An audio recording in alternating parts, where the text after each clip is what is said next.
Am I the asshole for asking my dad why I should include his wife if he plans to never include my boyfriend?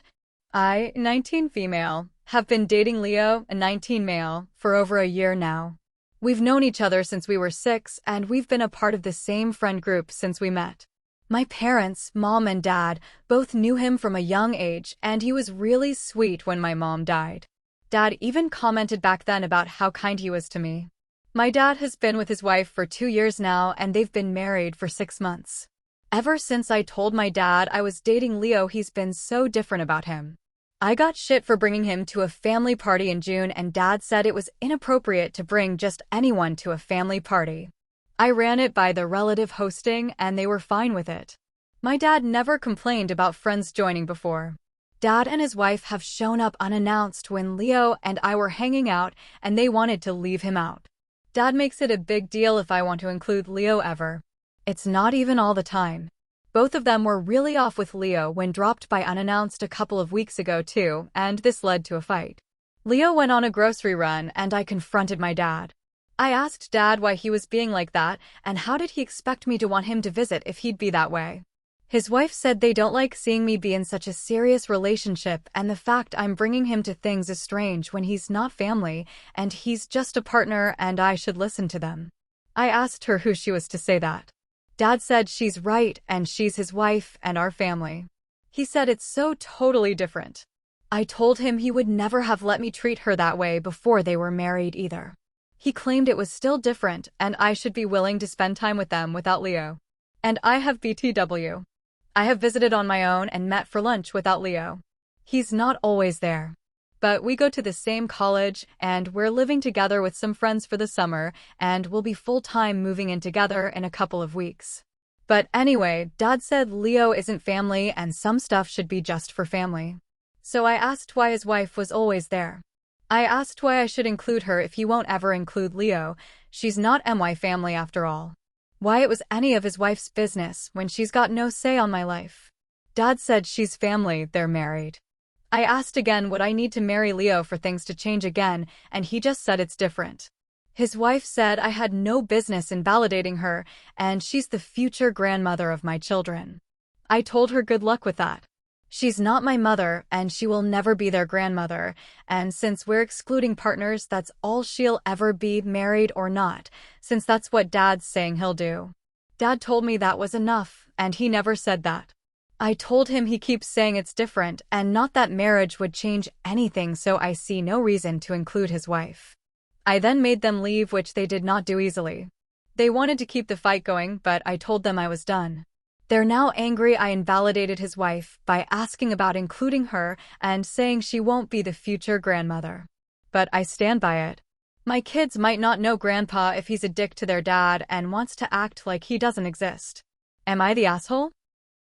Am I the asshole for telling my girlfriend she's going to have to get over dirt if she wants kids? My 25 female girlfriend Amy, 27 female, is a wonderful person. She's very smart. She works in a clean room with computer chips and stuff. But she's also something of a germaphobe. To the point that she keeps her toothbrush in the hallway outside the bathroom in a zip-locked bag. Her apartment is always spotless. She showers twice, thrice a day. Even her car somehow never has any dirt on the floor. She hand washes all of her clothes as soon as she's done wearing them. It's both impressive and intimidating. I'm not the messiest person on the planet by any means. I don't have massive piles of unwashed dishes or a leaning tower of used pizza boxes or anything, but I'm not as clean as she is. I'm not against making some adjustments, but we've been talking more about the future now that we're getting serious, and I've come across a problem. Amy wants kids. Desperately wants kids. I'd like kids too.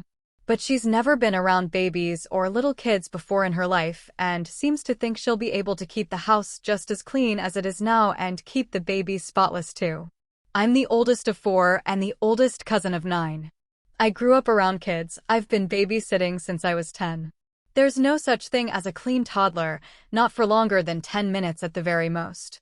She thinks if we just work at it, we have a spotless house and a spotless kid. I told her, gently, that that's just not possible and asked how she plans on handling diapers, vomit, frogs smuggled into the house, jam going everywhere, soup bowls tipped over for fun, spilled grape juice, nail polish on the walls, and the like. She insisted that the kids who do that are just poorly trained and don't have good boundaries. I told her that they're kids without fine motor control or impulse regulation, and accidents will always happen. And if she wants to have kids, she's going to have to accept that they're going to get messy and our house will get messy. Amy accused me of not being supportive and trying to find excuses not to have kids with her and trying to guilt her into being sloppier.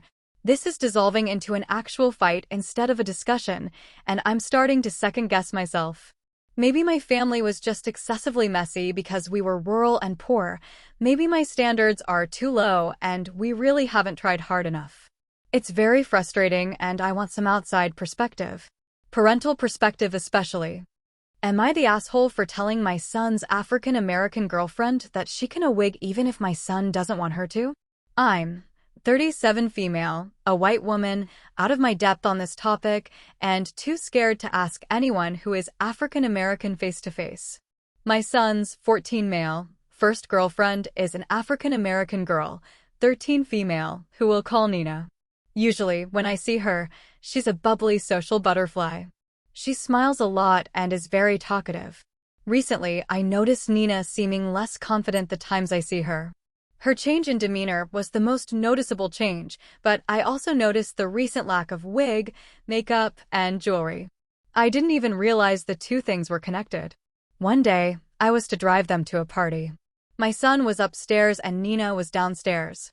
She looked like she was dreading going to this party, and I asked her what's wrong.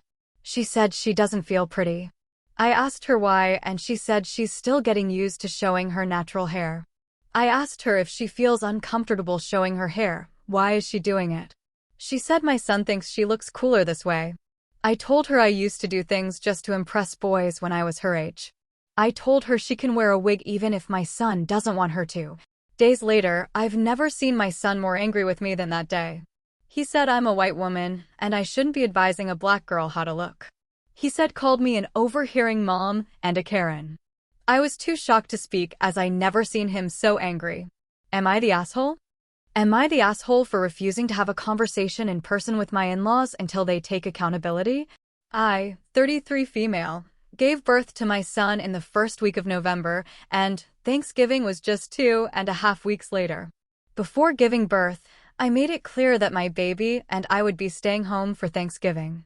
Since I ended up having a C-section, this became even more important for my healing. My mother-in-law, ML, was upset and apparently stated at the Thanksgiving dinner I did not attend that she doesn't understand interracial relationships or why people do them. I am white and my husband, 35, is Puerto Rican. I tried to ignore her statement. However, I'm the type of person whose face shows everything. Fast forward to 2 months postpartum, my mother-in-law was holding my son and became angry when photos weren't sent to her daily. She started yelling and cursing at me. I calmly stood up, approached her, and said, "Give me my baby." She then shoved me, with my son in her arms, pulled him away from me, and called me a B*TCH. Several months later, I have yet to receive a real apology, let alone an in-person one. My husband believes we need to discuss things in person, even though I've expressed that she refuses to take accountability for her actions and her racist comments. I'm not willing to have an in-person conversation until she can truly take responsibility. When I addressed her via text, hoping to resolve things for my husband's sake, she became defensive, denied making the racial comments, and blamed me for not smiling at her when she arrived at my home. Mind you, I was 2 months postpartum. A first-time mom recovering from surgery. It's hard to smile at someone who makes nasty comments when you're not around, especially after giving birth to our beautiful biracial baby. She claims she doesn't feel welcome in my home, but expects me to visit her home with my son, despite the fact that she had been willing to put her hands on me in my home. This situation is causing significant issues between me and my husband. Am I the asshole? Will I be the asshole if I countersue for what I consider an accident for the cake this other woman's daughter wrecked after she ran into me? In the middle of June, I had just picked up a custom chocolate cake from a bakery that cost $65. On my way back to the car, a woman and her 2 kids were coming out of a church across the street where a wedding was taking place. I crossed at a crosswalk about half a block from the church. I saw the mother telling her little girl, maybe 4 or 5 years old and dressed in a very nice white dress, to stop jumping around and stay still. The girl didn't listen. She ran off, laughing and looking backward instead of paying attention, and ran straight into me. I dropped the cake, and it hit the ground on impact. Chocolate went everywhere, on the pavement, on me, and all over the little girl's dress. The mother came running, screaming at me. There were at least 2 people behind me and another woman on the church property who saw it happen. The mother kept yelling that I had ruined her daughter's dress, that I owed her money for a new one, and that I needed to give her cash so she could buy a replacement before the ceremony. I told her it was an accident. Her daughter ran into me, and I wasn't paying for it. She kept screaming profanity, loud enough that someone called the police. When officers arrived, she tried to claim I threw the cake on her daughter and should pay for the dress. But another witness confirmed what really happened. The mother had told the girl to stop running, the girl ignored her, and she crashed into me, causing the cake to fall. The woman still wouldn't calm down until the police nearly arrested her, and then only after her relatives came out of the church to help. She demanded reimbursement and threatened to sue me. At the time, no one exchanged information, but somehow she found out my name and address. Later, I learned someone had filmed the whole thing and the video got back to me. Sure enough, she served me with papers. She's suing me for $3,000 for a new dress, assault, and emotional distress. Would I be the asshole if I countersued for the cost of the cake her daughter ruined because of her poor parenting? Honestly, I'm not too worried about winning or losing since I have video evidence and multiple witnesses showing it was an accident and her child caused it. Am I the asshole for refusing to reconcile with my half-sister like the rest of my family? Let me start you guys off with the background so this will make sense. My dad was married to another woman before my mom. For the sake of the post, I'll call this woman Betty. Dad and Betty had my half-sister Jana, now 26 female. When Jana was 8 months old, Betty was arrested for driving under the influence of drugs. My dad left Betty, filed for divorce and full custody. My dad was given temporary full custody, and when Betty went to court, she was given a stint in rehab instead of jail. When she finished her time in rehab, she reestablished contact with Jana. She started with supervised visits and went up to every other weekend visits. Then my parents met when Jana was 2.5, and they got engaged after dating for 2 years. Jana saw Betty less frequently during the period where my parents dated. Once they were engaged, Betty was back, and she was nasty to my parents, but especially to my mom. When Jana was 6, Betty lost custody and visitation again. Betty was arrested like 2 or 3 times, and she was in jail for a while. She got out around the time I, 19 male, was born. There was a whole lot of trouble that started after that. I don't remember the super early stuff, but I remember being 5 to 7 and windows being busted in, alarms being set off, and a deranged woman screaming at us. We moved like 3 or 4 times, and we even moved towns to escape it.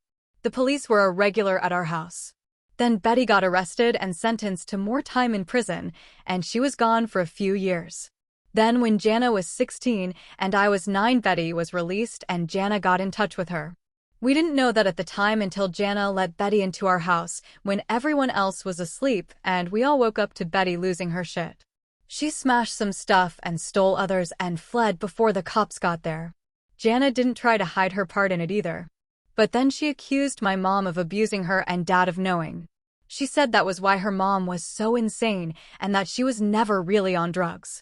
We were all temporarily removed from my parents while that was being investigated. It was like 2 months of separation. Then me and my siblings were returned to them, but Jana wasn't, and she didn't want to be. My siblings remember none of it.